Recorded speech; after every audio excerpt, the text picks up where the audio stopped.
Bom, estou entrando meio tarde aqui, mas é importante aí devido ao que vai acontecer nessa terça-feira. Vai ser um dia decisivo para o Supremo Tribunal Federal, para se ter uma ideia mínima aí sobre o que esperar ou não esperar do Supremo Tribunal Federal. O que nós temos objetivamente?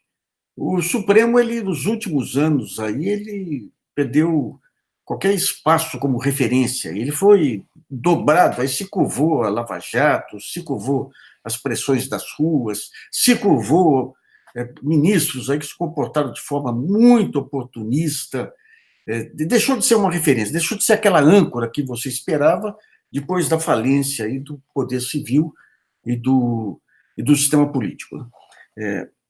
Nos últimos tempos, o Supremo ele se dividiu entre ministros que passaram a apoiar incondicionalmente a Lava Jato e aqueles que passaram a atuar como uma âncora contra os arbítrios de Sérgio Moro, desse pessoal todo aí. Né? O Gilmar é um deles. O Gilmar, que teve um papel relevante antes aí na instrumentalização do Supremo para questões políticas durante muitos anos, nos últimos tempos, sempre foi corajoso, seja lá, seja cá, nos últimos tempos ele assumiu essa posição de ser uma barreira aí aos abusos aí desses provincianos aí de Curitiba, que são, olha, são instrumentos. Eles ganharam o poder aí devido a um conjunto aí de interesses políticos aí de um sistema maior. Acharam que iam ser recebidos na Casa Grande aí, não mesmo. Esse caso Folha, Intercept aí, a imprensa vai ser poupada, que participou desse jogo todo, o Supremo vai ser poupado, vai sobrar para eles. Aí. Mas são outros 500. O que nós temos é o seguinte, com essa revelação do Intercept, desestudou-se totalmente a manipulação do julgamento do Lula.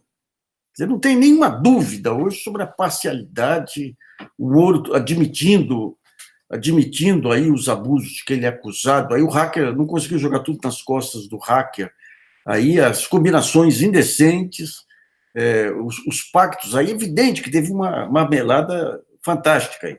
E à medida em que for caminhando aí o dossiê, você vai encontrar a juíza, é gozado, nessa procuradora Laura aí, que foi crucificada pelo Moro da conversa, e essa juíza que substituiu o Moro, é impressionante, eu não estou falando de ser mulheres, não, procuradores homens também, comportando-se da mesma maneira, como se fossem imperadores dotados de poder divino, humilhando as pessoas, mas de uma forma, de gente muito pequena mentalmente.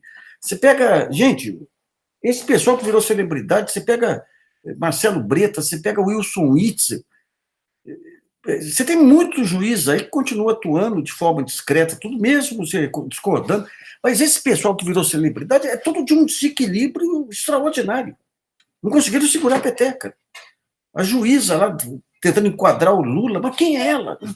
A procuradora aí falando tudo besteira, porque não sei se foi a UOL, aí trouxe alguns episódios dela aí, dando dura em delatores, em réus aí. É um absurdo, né? Mas tudo bem, é um outro jogo. Mas, de qualquer forma, nesses últimos tempos, você teve um desdobramento desse jogo de parcialidade do Sérgio Moro, de manipulação da eleição do Lula, e dois poderes que começam a se destacar como freio e contrapeso a essas ações deletérias do Jair Bolsonaro. Um deles, o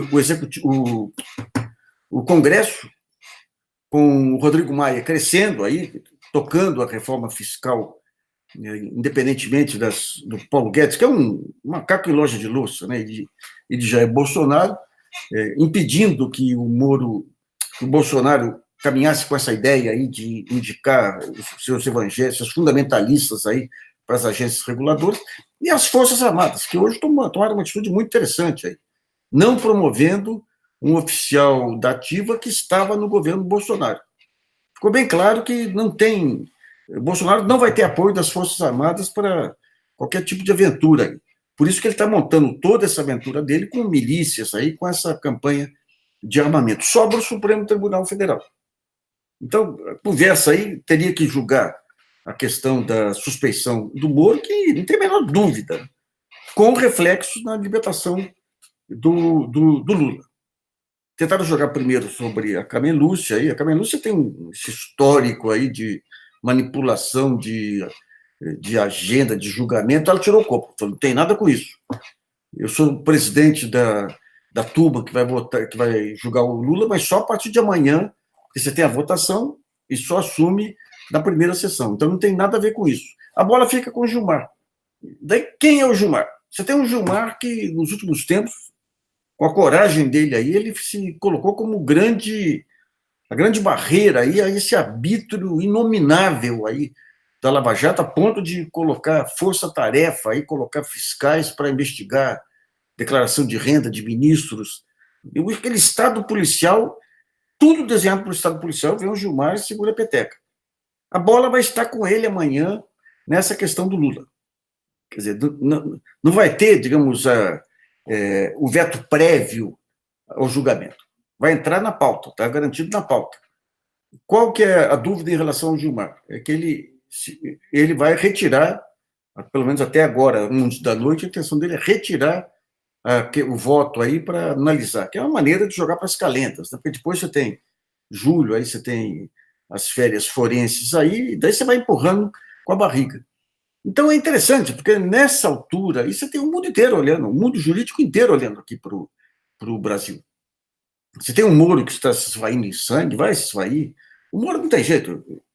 Ele ficando aí no governo Bolsonaro, ele vai ser devorado em dois pontos aí, né? Um, pelo dossiê do Intercept aí, que a cada dia que passa, ele se enrola todo, né? Você vai pedir desculpa para o MBL por uma coisa que ele não disse. Não adianta, é dimensão pequena. A dimensão que ele ganhou lá atrás, ele ganhou em função do que a imprensa criou para ele. A luz de holofote aí, falando coisas banais aí, a imprensa enaltecendo, aí criando essa legenda Moro. Então, esse é um ponto. O segundo ponto é a questão das milícias, Flávio Bolsonaro e Marielle. Isso é cada dia que passa, como é que ele pode falar em combate à corrupção se havia um governo ligado às milícias? E não vai fazer nada. Ele vai comer na mão do Bolsonaro. Então, deixando ele no palácio, ou no cargo de ministro, ele vai ser devorado dia a dia. A única esperança dele é sair do governo agora, guardar o capital que ele tem aí, o capital popular que ele tem. Aí, num certo momento, se o Lula for libertado e o Bolsonaro se desmoralizar, ele ser o grande campeão branco aí para disputar com o Lula. Mas não sei até que ponto que ele tem essa visão estratégica. O dele é muito curto prazo. E as denúncias surgindo aí, as denúncias, nós nem sabemos que vem aí com delação premiada, com essa história dos advogados de Curitiba, seus honorários milionários. Então, a bola amanhã vai ficar com o Gilmar. Ontem, o Luiz Roberto Barroso aí teve um acesso de coragem aí e deu ganho de causa para a ação, acho que era do PSOL, se não me engano, da Rede, contra a transferência da FUNAI para o Ministério da Agricultura. Foi um gesto, aquele negócio de colocar uma barreira aí aos arbítrios do Bolsonaro. E o Gilmar, que tem sido o grande campeão da democracia aí, o sujeito que está peitando o Sérgio Moro, tem tudo na mão amanhã. O que ele está pensando estrategicamente? Será que ele está pensando que se libertar o Lula, vai o Sérgio Moro crescer? Ou será que ele está sofrendo pressões? Ou será que a alma tucana ainda diz que o Lula bom é Lula preso? De qualquer modo, a gente vai ver amanhã até que ponto que... Duas coisas, né? Até que ponto que o Supremo ele vai recuperar a condição dele de poder moderador, ou até que ponto você tem... o que é o espaço de constrangimento que existe ainda aí para o Supremo ser mais autônomo ou menos autônomo? É um jogo interessante e complicado e desmoralizante para o Brasil e para a justiça.